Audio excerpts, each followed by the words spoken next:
Welcome to another episode of Access Granted. Of course, if you guys are joining me now, I think we all know the result of the LSU game. LSU loses to Texas A&M, 38-23. The LSU's not out of the playoff picture. But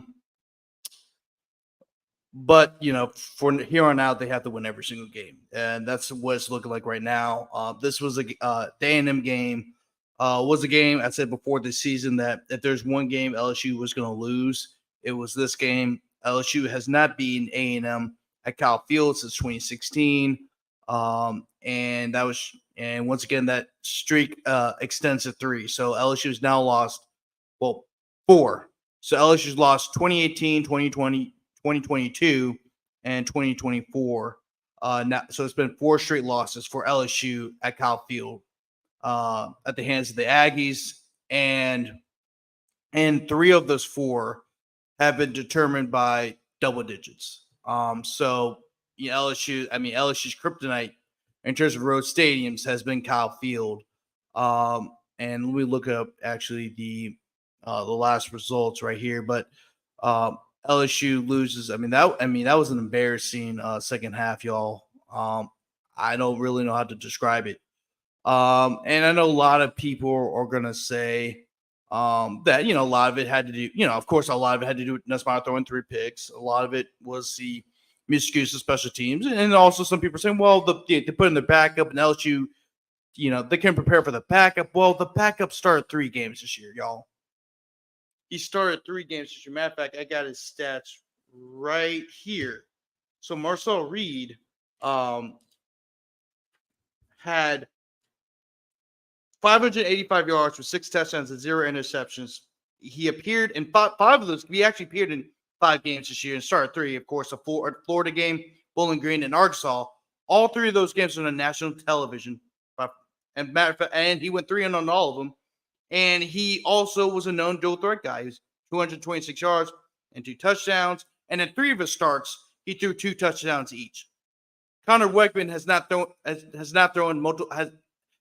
a multiple touchdown game this season. And matter of fact, he's thrown more interceptions than touchdowns. I said that in the last episode.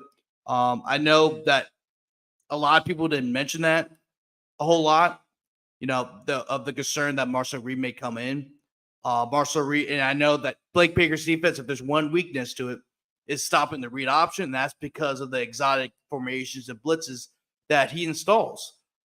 So when you have that, when you have that issue and you put in a guy like Marcel Reed, who's an electric player who could not only run the ball, but he also, he didn't throw that much tonight, but he threw a pretty ball on that last, I think it was the last touchdown drive where it was I believe it was for like 50 plus yards. It was a beautifully thrown ball.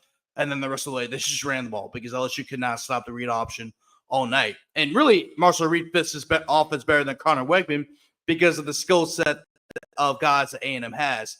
Their offensive line is extremely adept at run blocking, like fantastic. A&M's averaging 250 yards of rushing per game, right? And then you have 2 really good running backs, Antonio Daniels and Le'Veon Moss. Le'Veon Moss is the team leading rusher going into this game. And he going into this game, he had 676 yards of rushing and 8 touchdowns. So tonight, let me pull up his stats. Tonight, Le'Veon Moss had 83 yards and 2 touchdowns. So he's near the 800-yard mark. And I believe he also leads the SEC in rushing as well. So when you have a dynamic rushing attack and you have a guy like Marcel Reed who is great at running the read option, great at faking out defenders, not only can run the ball with efficiency, but also can pass the ball efficiently. I know, well, I'll say this. His completion percentage is around 54% heading into tonight's game. However, he is not throwing an interception all year. He's perfect for this offense, especially Colin Klein's offense. Remember, Colin Klein was I'm not sure if any of you guys are like college football nerds, but Colin Klein, no, a lot of you love college football and watch college football, but just absolute, just die hard, oh, we're going to, like, remember this guy from 2012. Well, Colin Klein basically ran the same offense when he's the quarterback at Kansas State. There was a read option type of offense. The quarterback was the main focus point, not only in passing the ball, but rushing the football as well. Colin Klein was actually finished in third place in the Heisman race back in 2012, behind, of course, Johnny Manziel, who's the winner, and then Monte Teo, the linebacker from Notre Dame. So, they're going to run the ball. They want to run the ball, right? Connor Wegman is kind of that quarterback where they want to throw the ball because they got a guy like Connor Wegman. But Connor Wegman has shown all year that he cannot throw the ball down the field. And that was shown tonight. If you go back to his stats, he was 6 for 18 for 64 yards. He was awful. Matter of fact, Marcel Reed threw for more yards on just 2 passing attempts. So, with that being said, it's very clear who's the better quarterback for A&M. As a matter of fact, A&M is a very deadly team for the rest of the year. They still have talent. I know that they've gotten a lot of flack the last couple of years for basically spending $40-50 million on recruits and to transfer portal and stuff like that. But this is still a very good team. And matter of fact, I think they're better coached now than they were before under Jimbo Fisher. Mike Elko is a great coach, a great head coach. Look what he did at Duke. And then also, even as a defense coordinator, look what he did to all of his stops. He was also Brian Kelly's defense coordinator. So you got to think about that too.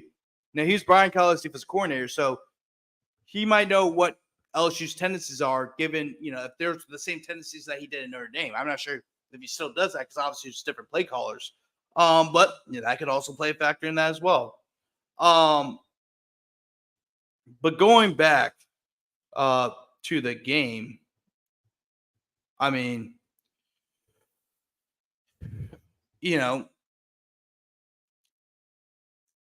LSU flat out lost it. They had the lead 17-7, and they blew it. When you are inefficient passing the ball, you cannot run the ball because you can't run block. Garrett Dellinger was out for most of the game because of a lower leg injury. When you had to put in Paul Mabenga, a true freshman. A&M was just a better team in the second half. LSU was the better team in the first half. That showed. And Texas A&M was a better team in the second half. They scored 35 unanswered points in the fourth quarter. It was just a disaster all around. I can't explain it, but going back to, like I said, it's the 4th straight loss at Kyle Field that LSU has suffered, and the last time LSU had won in Kyle Field was 2016. And by the way, I just want to repeat these scores. So, of course, the losing streak started with the 7 overtime game, of course, 74-72. But if you look at the next, including this game, LSU lost 20-7 back in 2020. They lost 38-23 in 2022. And matter of fact, ironically, they lost 38-23 in tonight's game. So, three of the last 3 meetings between LSU and A&M at Kyle Field have been determined by have been double-digit wins for A&M. That's LSU's kryptonite. It really has been. As a matter of fact, if you look at the scores throughout the history of the ever since A&M joined the SEC, if you go back to College Station, if you go back to 2012 when LSU first went to College Station, LSU won 24-19. 2 years later, to go back to College Station 2014, LSU wins 23-17. So LSU's had, even in their wins at Kyle Field, they've been close. So it's a nightmare scenario for LSU whenever they go to Kyle Field. And that showed tonight, as LSU, I believe, had, at one point, they had 5 false start penalties. So it's just, let me actually go back, look at that real quick. So if you look at LSU, let me go back, comparison. So if you go back to penalties, hold on. LSU committed, actually, A&M committed to more penalties than LSU did, but LSU had 5. All 5 of their penalties were false starts. totaling 35 yards.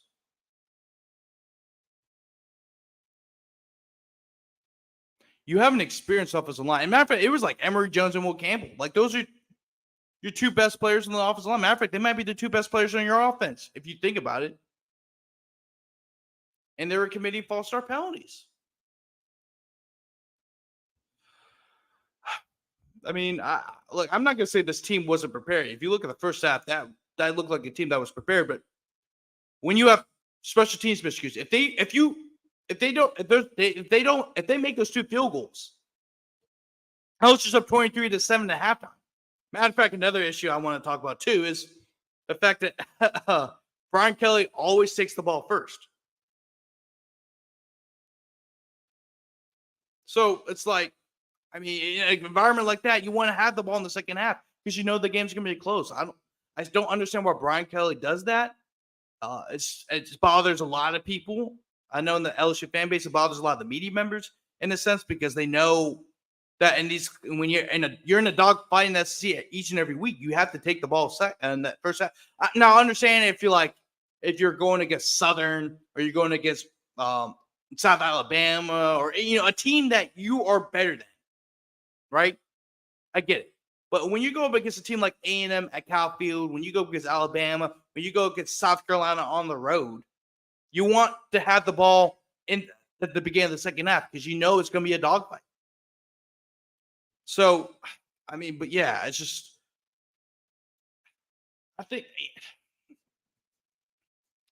like, I don't want to pinpoint on this. I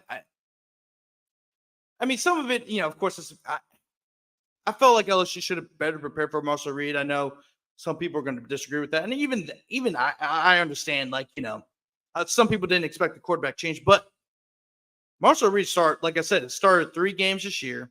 All 3 of them were wins. He was electric, not only in the passing game, but the rushing and through the rushing attack as well. He's a running quarterback. He fits Colin Klein's system better.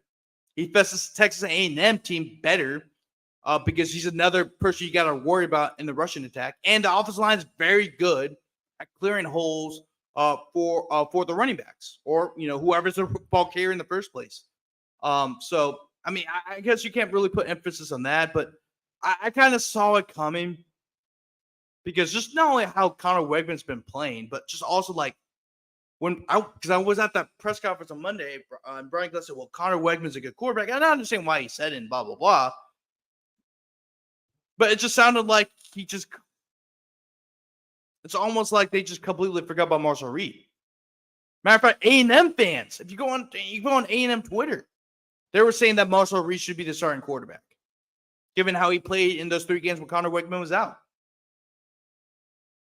So I'm not going to pinpoint the blame. I'm not going to blame the coaches for, for the second half implosion on the defense when they installed Marshall Reed. However, I do think that there should have been some preparation for Marshall Reed coming in the game at some point because A&M does play better as a team when he's in the game. Matter of fact, look at the Florida game. They completely destroyed Florida. And a lot of that is because the rush attack, Florida cannot stop the running attack, especially when you have a dynamic quarterback like Marshall Reed.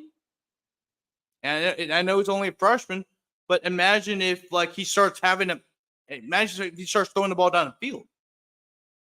Like, he's going to be a scary person to defend against.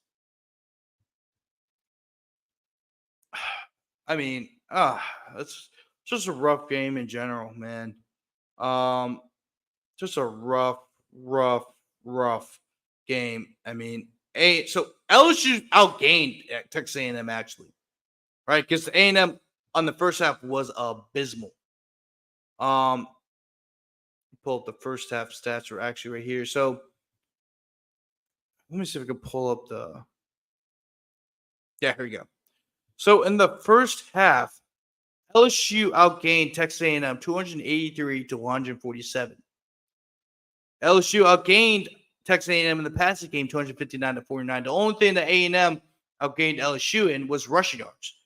A&M had 98 rushing yards and LSU had 24.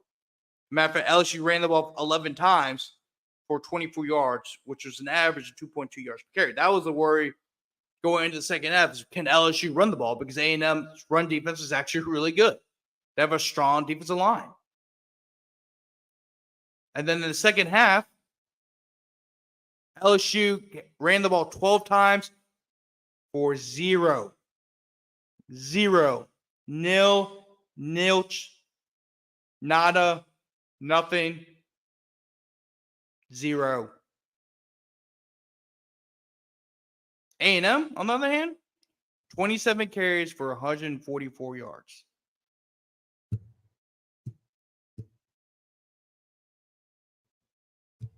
It's horrible. Horrible. LSU also turned the ball over 3 times. 2 of those, actually maybe all 3 of them, were on their own territory. Those 2 interceptions that Nussmeier threw basically back to back were both in LSU territory, which led to A&M scoring on both of those, both times off of those interceptions.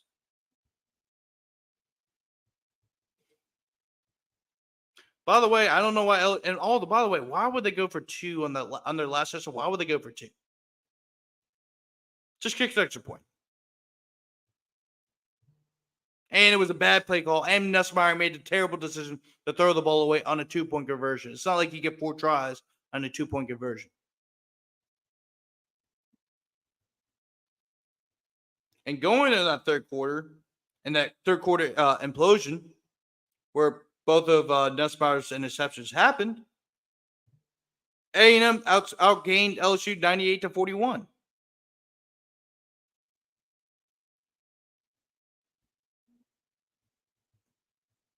I mean, it was just a bad showing all around. Just a horrible showing. I mean, just horrible. Horrible. All right. So also just a reminder, make sure to follow me at Sasha Grant right here, right under my name on Twitter. Make sure to also follow Ruger Sports Media on Twitter at Ruger Media and Instagram at Ruger Sports Media. And also we do have a Facebook page as well, Ruger Sports Media. So make sure to check it out. I'll also be doing a column pretty soon on this game. Kind of my thoughts about this game and everything. That should be out sometime tomorrow. But just this game is just not a good look for LSU, man. That's not the result you want, especially against a rival like A&M. On paper, you are the better team than A&M, but you blew it in the simplest way. And I know a lot of people are trying to, blame Brian Kelly, which I mean, I'm not saying there isn't, right? I mean, but to be honest with you, he doesn't really get the blame. He shouldn't get as much blame. USC, okay, yes, yeah. You had the whole summer to prepare for USC, and you were underprepared. This game, it was just the players messing up. You had 3 field goal attempts that were 2 of those were misses, and one of them was an early snap that were the holder, Payne Todd. By the way, he didn't really have a great game holding the ball either, right? So that a lot of that's on him too. But he didn't call for the snap. Slade Roy snapped the ball. Payne Todd was not ready because he didn't call for a snap. He was looking at the kicker to see if he was ready. And that's another missed opportunity. All 3 of those field goal attempts, if they were made, were 9 points. So really, if you go, because since 2 of those happened in the first half, LSU could have been up 23 to 7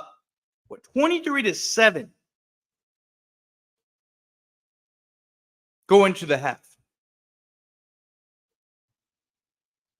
Like, it's on the players. I mean, I get some people want to blame Brian Kelly. I'm not saying he's completely absolved from what happened tonight, but it's on the players, man. It's on the players. They did not execute. Some blame does need to go for Joe Sloan too. I'm not saying Joe Sloan deserves to get a lot of the blame, but Joe Sloan had some questionable play calls, man. He did. I mean, they were predictable. I mean, it was basically pass first down, run the ball on second down, and pass the third down. And it was a lot of drives like that. It was predictable. And when you have a team like Texas A&M who's well coached defensively, Mike Elko is a defensive minded defensive-minded head coach. He was one of the better defensive coordinators around the country during his time as a defensive coordinator, not only at Notre Dame under Brian Kelly. Well, he was at Wake Forest first, then went to Brian Kelly Notre Dame, then went to A&M under Jimbo Fisher before he took the head job at Duke, which is his alma mater, by the way. He was one of the more well-respected defense coordinators around college football. Like, he's going to know those tendencies. If you're predictable, they're going to figure it out. Well, this guy, we know exactly what you're doing because you did this in the last drive, and the drive before that, and the one before that. But going back to the special teams, I know I'm kind of rambling a bit because I got a lot of stuff on my mind. Because we're still on topic. We're talking about the players, but I don't think it's his fault. I just don't think he has the power to do it. But Damian Ramos, as accurate as a kicker he is, I don't think people realize that. I don't think he has that strong of a leg.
Yeah, sorry about that. So just to let you know, the Wi-Fi is going in and out, so that's why. Uh, yeah, so that's why we've been having some issues. So sorry about that. We should be back on now. We should be good. Let me double check. Let's see. On Twitter, we're good. Yeah, I think we should be good. Yeah, we're back live on Twitter. Okay, so that's good. All right, so probably going to wrap this up pretty soon because the Wi-Fi is lagging a little bit. But anyway, but going back to what I was saying, like a lot of his issues in terms of kicking the ball, in terms of like those hooks, why the ball was hooking is because he's trying to put too much leg into the ball because he doesn't have that strong enough leg. So I think LSU might be, in a kicking battle next year. I think, in case you guys missed the press conference on Monday, and you haven't gotten a chance to watch on YouTube, Brian Kelly had a lot of good things to say about Aaron Burrell, who was the number one kicker last year in their class of 2024. He's the kickoff specialist for LSU. So, and Brian Kelly said a lot of good things about his power and stuff like that. This one issue is accuracy, but a lot of his accuracy issues have been because he had to get knee surgery. I think after the end of last year. So, he said that was some injuries, which is why kind of maybe some of his accuracy issues are. But he does have a leg. You saw on kickoffs. He gets he's had a lot of touchbacks on kickoffs, and he also made a great tackle on a. I forgot which game it was, but he made a great tackle. Actually, he was a touchdown saving tackle on one of the kickoffs. I believe it was against I think it was against Nichols. It was a home game for sure because I remember it. But yeah. So that could be something to watch out for next year. I don't think it's going to happen this year, but in the future, that's going to be talked about because I don't think he has the leg. Damian Ramos has the leg to make those long type of field goals. But anyway, guys, we're gonna have to wrap this up because the Wi-Fi is kind of lagging. But LSU loses 38-23 to Texas A&M. Make sure to like it if you're watching this YouTube. Make sure to like and subscribe to like this video and subscribe to the YouTube channel. If you're on Twitter, Instagram, Facebook, make sure to follow Ruger Sports Media. For Twitter and Instagram is already up. For Facebook, it's pretty self-explanatory. Ruger Sports Media, ROUGAROU Sports Media. If you just caught us now, it's going to be up on YouTube, so you could always go back and rewatch it. Also, I think it's on Facebook and Twitter. You can always go back and rewatch it. So, have a good night, guys. Tough loss for LSU. Luckily, they have a bye week. Get some rest before they play against Alabama in 2 weeks. And they might have some issues against Alabama because Alabama kind of does the same thing that A&M does. They have a running quarterback, some decent running backs, pretty good offensive line. Even though I know Alabama has some issues, I know it's going to be a home game, but that is something you need to watch out for because the way Blake Baker's scheme runs, because of the exotic formations and blitzes that he does, it can be suspectable to read option, these spread option type of teams like A&M we saw because tonight with Marshall Reed, and then also Alabama runs some of the same concepts as well. But anyway, have a good night, guys. Not a good night for me, of course. Not a good night for everyone because everyone's an LSU fan. Not a good night for me, not only because LSU lost, but the Yankees lost. Maybe the Saints can win tomorrow. I'm not sure. Do the Saints even play tomorrow? Because they've been bad. I really haven't been paying attention because I've been so busy with work. But it doesn't matter. You guys have a good night and get some rest. All right.